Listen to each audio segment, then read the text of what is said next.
I'm here with a friend today. Hello to everybody. If you're watching now or you're watching later, this is Lopan Yudron from Oakland, California. And I have a guest here today. This is Aaron Weiss, who's a doctoral student in Asian and Comparative Studies at the California Institute of Integral Studies in San Francisco, California. He's done research investigating the relationship between mind, place, and space in Indo-Tibetan Buddhism and comparing it to Western philosophy. So he's been studying and practicing also himself. He's a practitioner of Tibetan Buddhism since 2005. So you're just the right person, Aaron, for a question that's coming up from me in this series on the 6 perfections. Welcome. Thank you very much. It's great to be here. So Aaron, we've been going through the perfections, the paramitas of Mahayana Buddhism, the path of the Bodhisattva, for the last 5 weeks, and now we're at the ultimate paramita called the prajna or prajna. You can talk to me about the pronunciation. Paramita, the perfection of wisdom. Sometimes I think that our English language doesn't capture these Buddhist concepts as well as a sort of native Buddhist language. We have this broad word wisdom, and yet several words could be translated as wisdom in Tibetan, and you could tell me about the Sanskrit as well. What is this word prajna? What does it really mean? Mm-hmm. Okay, well, it's a great question. I mean, we're with the term prajna, which can be pronounced either prajna or prajna, depending on sort of regional differences in pronouncing Sanskrit. So either one is okay. I'll say prajna. With prajna, we're really getting to the heart of Buddhism. Prajna is sort of the bridge to enlightenment, and it's the capacity.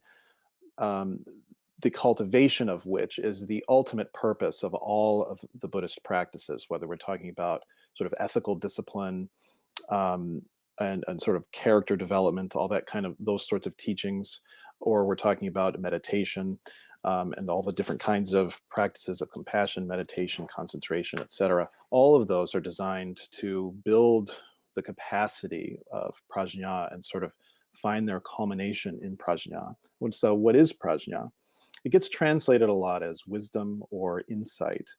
And both of those words are appropriate in some ways, but they also fall short of the meaning of prajna in other ways. And so we can just think in a very kind of ordinary way about what wisdom and insight might be and sort of use those words as a way into understanding prajna. So wisdom is typically thought of as, having experience and having developed some knowledge, and on the basis of that, exercising good judgment, having the ability to respond appropriately to a situation. It's thought of as sort of the culmination of a process of development. And so wisdom as prajna, or prajna is like wisdom in that sense, if you want to think about prajna as I was talking about, as the outcome of a program of training.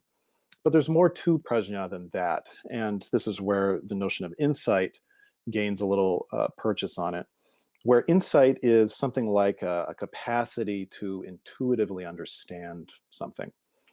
And so I like insight in that sense because it gets at something that is there in the beginning. You have a capacity, and that capacity is exercised, and then understanding results from that.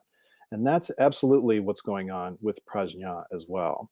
So prajna can refer to the culmination of Buddhist practice or its goal, or as facilitating the achievement of that goal. But it also refers to one of the kind of basic constituents of our mind and of our ongoing experience. So is that clear so far? I can say more about that, but I just wanted to pause. Well, the second one, I'm eagerly listening. And I didn't know that it was viewed as the culmination of experience, knowledge, good judgment that was developed over time. I didn't know whether it was a sudden arising or whether it was a gradual. And also, I'd like to know about this other aspect, the insight aspect, a little bit more. Sure. Okay. Yeah. So let's talk about that. In the Buddhist theory of consciousness, we have the normal set of 5 senses that are familiar to most Westerners: seeing, hearing, smelling, tasting, and touching. And in addition to that, there's an additional sense called prajna, which is referred to as dharmanam pravichaya, which means the analysis or the discernment of phenomena, or dharmas, as it's called, technically speaking. And so it's the ongoing ability that everybody has to differentiate what they're experiencing and perceiving. And so my ability to tell the difference between what I'm seeing and what I'm thinking, what I'm hearing, is made possible by this capacity called prajna. And so in Gampopa's Jewel Ornament of Liberation, which I believe is one of the texts you've been looking at, he makes reference to a quotation from the Ornament of the Mahayana Sutras, where 3 kinds of prajna are laid out. There's worldly prajna, which is the kind of discriminating intelligence that's required for all kinds of worldly pursuits, like science or art, etc., poetics. And then there's 2 higher forms, which are 2 different kinds of Buddhist teachings, and that refers to the use of this capacity for discrimination in order to uncover the nature of reality itself. And so that's where you have, this is getting at the sense of prajna as both something that we start with and then also something that is cultivated and arrived at. And that's why we can talk about the paramita, or the perfection of wisdom. So you see it as the outcome of a process of refinement. Is that clear? Yes. So here we are, ordinary lay people in the West, and most of the people that watch this are aspiring or actual practitioners of Buddhism. Mm-hmm. How do we refine this ability? Well, I feel like this question is actually quite simple. It has to do with right now sort of gathering oneself and paying careful, close attention, and being able to note the different aspects of one's experience. And it's really just that simple. So the cultivation of prajna requires or presupposes that we've stabilized our mind enough to be able to analyze, okay? That is to say, to look carefully at just what it is that we're experiencing right here, just as it is right now. It's just very simple, just to sit or stand. It doesn't matter the posture, but my point is just to compose oneself and then look or watch. And to note, so there's all different kinds of techniques that are then taught, which fall under the category of analytical meditation. And so, you might take a look at the different components of one's body and mind and experience. And as one does that, then certain ideas that we had, certain notions of identity or of self or of other, those kinds of basic kinds of things that run our lives, that occupy our minds, start to be seen for what they are, which is something more complex, something less concrete and a little bit more fluid and a little more flexible. So prajna is just this basic ability to discriminate that we all have. Nobody would be able to be here right now watching this if they didn't have that basic ability. And so prajna as the basis of a meditation practice involves a kind of basic trust in the mind. The mind has a sort of affinity with reality. And we allow the mind to simply rest and be, And in doing that, the kind of deeper nature of mind, which generally goes overlooked, is able to function. And when that function is brought to its fruition, then we have something called liberation. And that sounds very sublime, and it is, but it can also just mean something like, I no longer have an outworn concept about myself or about some situation I'm in. I've looked at the situation and I see it more clearly. So this is very interesting. I see sort of two aspects to what you're talking about. Correct me if I'm wrong. One is, common to all mindfulness practitioners or shamatha practitioners, where we are being, we have an instantaneous presence here. Like we're at home right now in this time and place and aware. And then there's another with we talked about analytical meditation, where there's actual cognitive processes going on. Yeah. Are both of those aspects of prajna? Yes, they are. So I associate prajna with a kind of meditation that's called vipassana or vipassana. So Buddhist meditation has two kinds or two sort of wings to it. And one is called shamatha or calm abiding. And that is just to bring the mind to a kind of stillness and sort of stability. And it's a prerequisite for being able to do the next phase, which is called vipassana.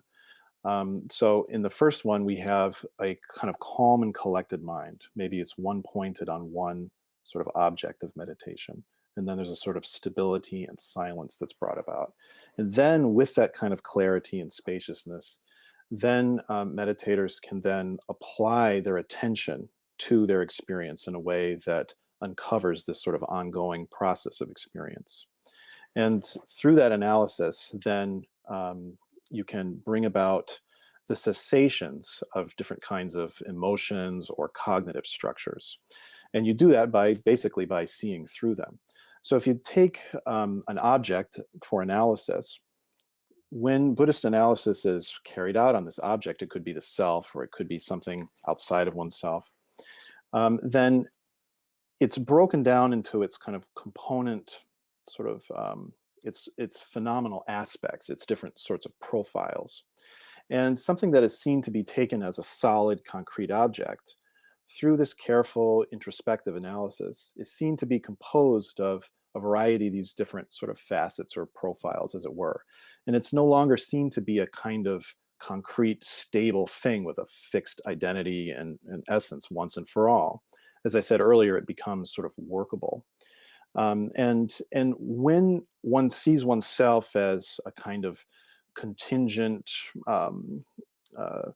sort of accumulation of different influences and different sorts of desires and impulses, rather than as this privileged once and for all, I am me, myself, forever kind of thing, then there's less of a tendency to grasp with a kind of frantic fixation on this entity that you have taken to be inherently real. And so you've brought about a cessation of a kind of clinging. And so that cessation, or that nirodha is the Sanskrit term for that, but that cessation is spoken of negatively from the standpoint of what's been removed, which is a kind of fixation, let's say, or an aversion. But then more positively, we can speak about a kind of natural openness and clarity, sort of what's left over after this kinds of fixation have been done away with. And so what we can end up with at the end of this is a kind of this sort of discriminative capacity as such without an object. And there's this kind of radical opening of spaciousness that occurs in that. Are we clear so far? Yes, yes. So I guess that's all I have to say right now. I actually kind of I forgot what you were asking. I don't want to keep rambling here. No, you answered it, which is Okay. that, is this simply shamatha, or is there something else really? That's what I was asking. Is there Yes, some other that's right. aspect to this that relates to prajna? And you're saying the vipassana aspect Correct. is. Yeah. So That's really what, in a way, what makes Buddhism Buddhism, is it not? That's right. That's right. So shamatha, or techniques of calming and stabilizing the mind, are common to a lot of different traditions within India and outside of India. What makes Buddhism unique is that insight into, for example, non-self or emptiness and that sort of thing. And those kinds of realizations come about through the refinement of prajna, this sort of indwelling capacity for discernment. Yeah. So, Aaron, I've heard about this vast body of literature, this sort of genre of literature in a way called the Prajna Paramita, and then, where they've taken this name, the perfection of wisdom, and then there's a great body of literature in sutra, and then a Yeah. commentarial tradition, and people study this, and so forth. And one of our, like, I'm going to bring in one of our. We have several people watching today. And guys who are watching online live right now, there's 6 of you. Throw some questions in from Aaron. Don't hesitate. So Heart Sutra here. We have one regular who calls herself Heart Sutra. Oh, And okay. that's taken from the Prajnaparamita literature, as I understand, Yeah. condensation into one Mhm. essential point, right? Yeah. Can you say more about, when we're talking about in this broad sense of the Prajnaparamita literature, what is that? Yeah. Sure. I've never, So, Prajnaparamita 100,000 lines, 8,000 lines. I've yeah. never read anything more than the Heart Sutra and a few other short extracts. Yeah. Yeah. Yeah. Well, I think sort of what makes Buddhism so difficult to understand for beginners can be just kind of the sheer size of it and the vastness of it. But I think also the fact that we have available to us basically the full range of teachings. I mean, you can go to a bookstore or go on the internet or something and see kind of all on one shelf a sort of jumble of the whole history of Buddhism. And that makes it a little tough because you pick up a book that looks interesting, something like, oh, the Heart Sutra, something like that, the Perfection of Wisdom, and you jump into that. When you do that, you're jumping into a conversation that is already many hundreds of years old at the time of the composition of these sutras, and by now is perhaps closer to a couple thousand years old, or 1,500 years, etc. So what I like to do is to kind of back up a little bit and to think about what it is that this literature is sort of responding to, which has to do with both Buddhist and non-Buddhist, let's say, interlocutors or conversation partners. And the most important ones here, I think, are other Buddhists to whom this kind of literature might be addressed. And those in particular are what are called the Abhidharmikas, I think it's fair to say, which would be the authors and thinkers and practitioners under this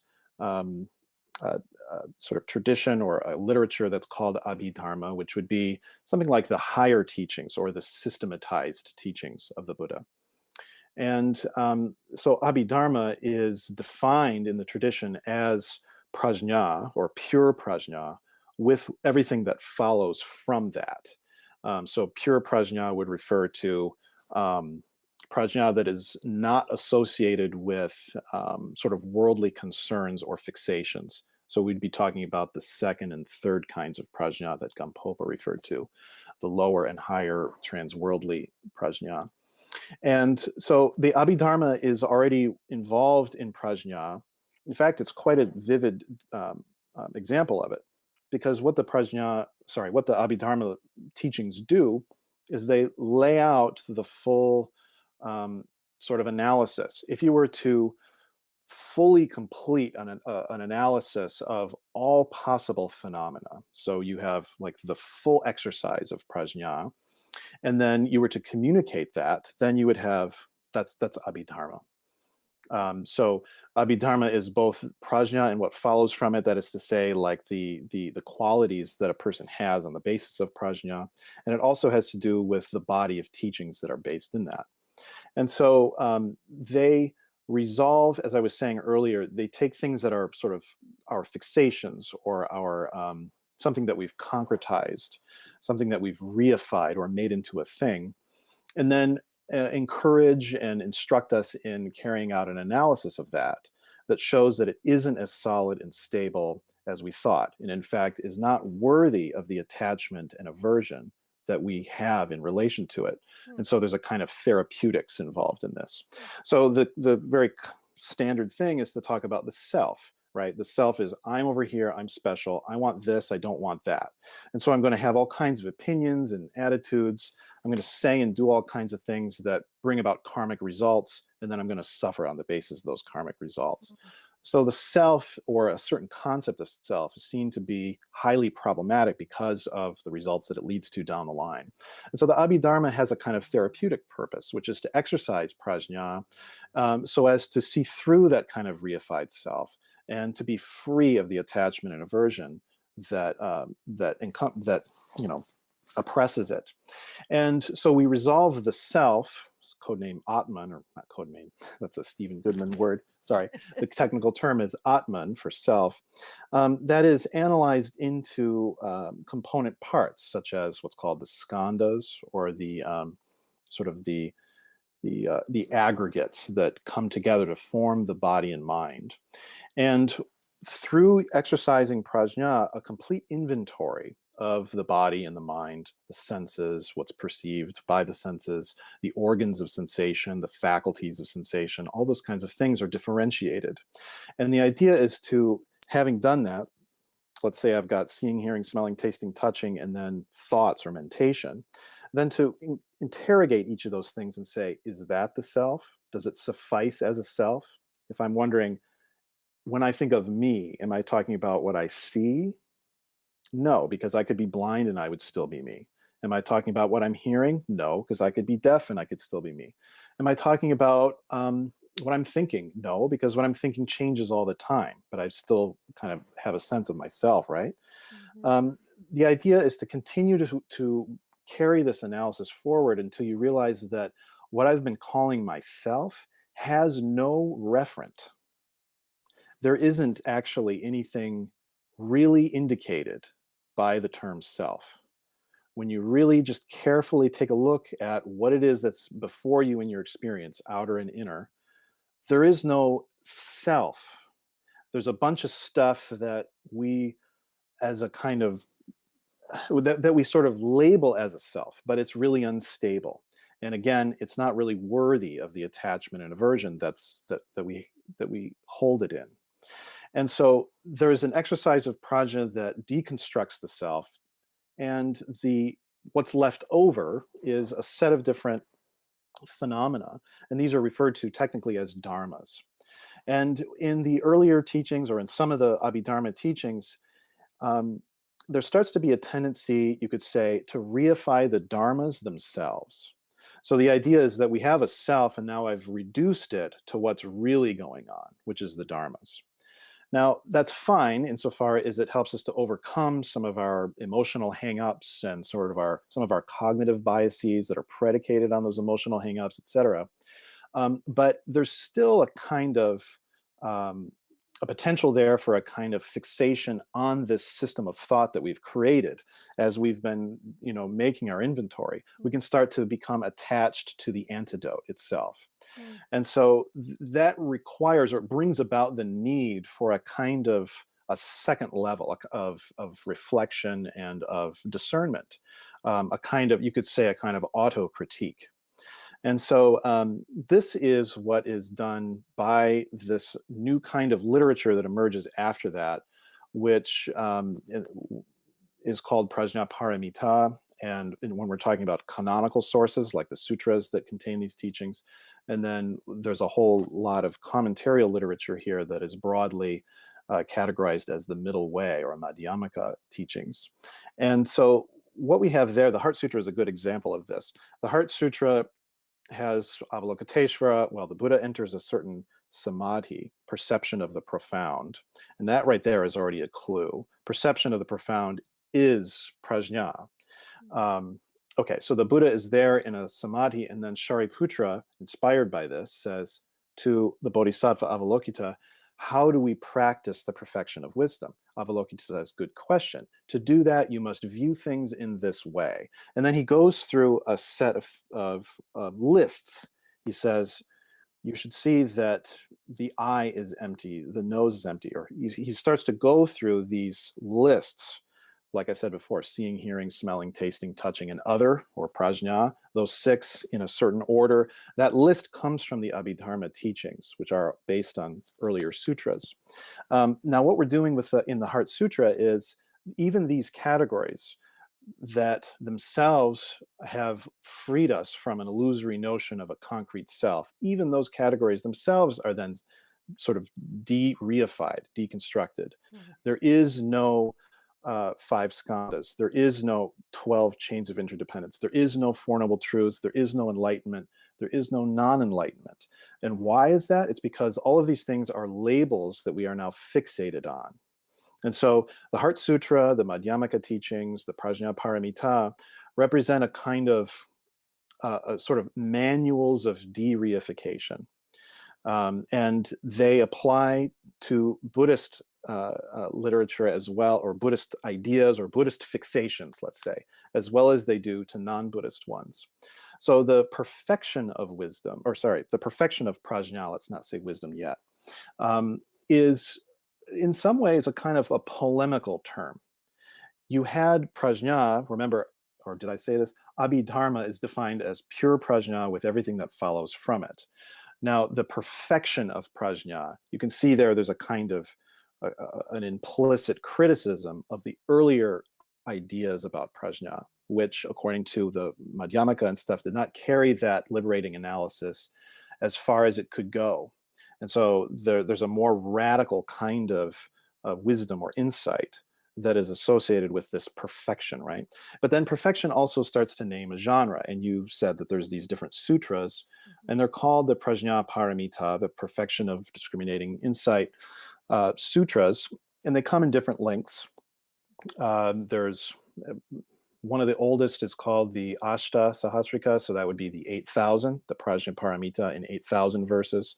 There's 25,000, 100,000. So there's sort of a core that historians sort of believe exists, and the 8,000 is perhaps that core or near to it. Then there's expansions of it, and then there's condensations of it. And the Heart Sutra is one of these condensations. That's why it's called the heart, the Hridaya. And that's this way of just sort of condensing all of that down. When they condensed it down, again, they came back to these Abhidharma categories. And so, as I said, we have a tendency to sort of jump in the deep end, perhaps unintentionally, because we just pick a book of Buddhism up off the shelf and we look at it. But when we're looking at Prajna Paramita, it's helpful to start to gain some acquaintance with the Abhidharma, that is to say, with the basic traditional categories of Buddhism, to recognize how those categories are efficacious in releasing us from attachment and aversion, right? They bring the therapeutic process along a certain amount, quite a bit. In fact, more than I think most people could imagine is possible. And then there's a further kind of refinement of that, not a negation of it. So when Avalokiteshvara says there is no Four Noble Truths, he's not saying we're doing away with the teachings of Shakyamuni. He's not saying that. We're doing away with the conceptual labels. We are recognizing that when we're saying seeing, hearing, smelling, tasting, touching, or form, feeling, perception, mental formations, and consciousness, we're just saying words, right?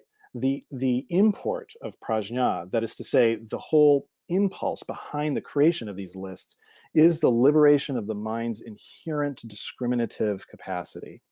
Okay, and so if we get stuck on the categories or the talk about that, then it's like we're eating the menu instead of eating the food, and that food is our own inherent mind. It doesn't need to believe anything or be told anything. It has a kind of inherent luminosity or wisdom that comes out of it if it's left to its own sort of natural condition. And that's the Prajna Paramita's spirit. That sort of it's a kind of wisdom that can't be spoken, but it's always right there.